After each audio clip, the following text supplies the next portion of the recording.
அம்பாளுடைய இந்த ஸ்ரீவித்யா உபாசனையில அம்பாள் ஆராதிக்கிறதுல ரொம்ப விசேஷம் வாசனாதி திரவியங்கள்.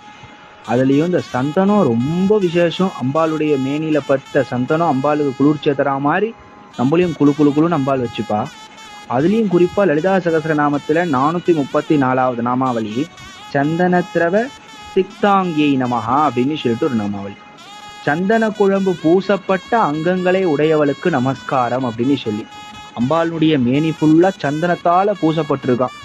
ஆக யாரு ஒருத்தன் அம்பாளுக்கு சந்தன காப்பு பூர்ண சந்தன காப்பு பண்ணி அம்பாளை ஆராதிக்கிறானோ அந்த சந்தனம் எந்த அளவுக்கு மனமா இருக்கோ அந்த திவ்ய மனம் போலயே தன்னுடைய வாழ்க்கையை அம்பாள் நல்ல சௌக்கியம்னு சொல்லக்கூடிய மனத்தால் அம்பாள் நிரப்புவா.